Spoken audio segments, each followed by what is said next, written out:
Hello, I'm U.S. Secretary of Labor Hilda Solis.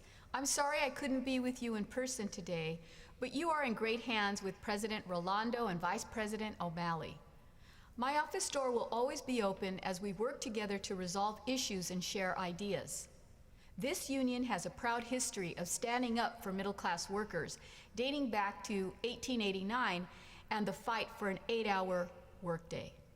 So I thank you for everything you've done and will do to keep our American family connected.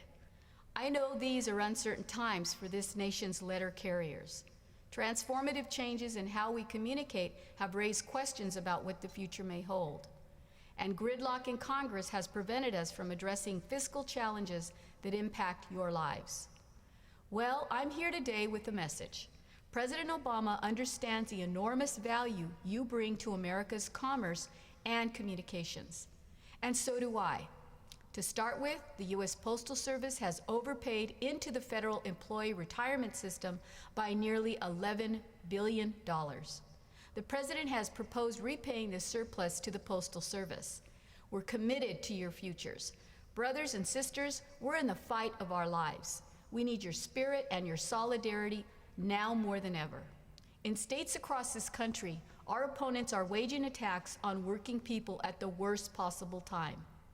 Given the state of our economy, unions are more important than ever.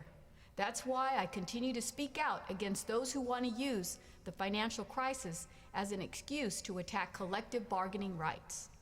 That's the wrong way to go. When workers have a voice, you're more productive and your families are more secure.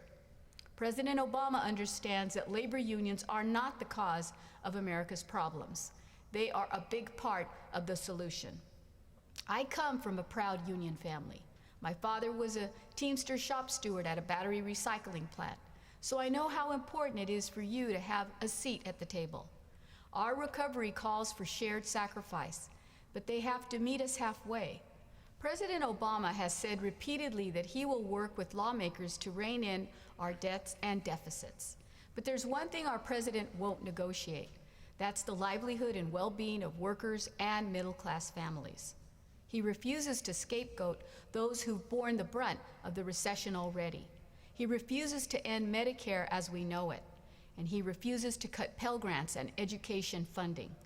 The president believes everyone must do their part. If students and seniors are going to make sacrifices, then oil companies and millionaires should too. We need your passion and your organizing power now more than ever. We need you to help us keep the American dream alive in communities across the country. And we need Congress to come together and protect the Postal Service and the millions of jobs that depend on it. Thank you for this opportunity to speak with you today. Keep up the great work and have a wonderful conference.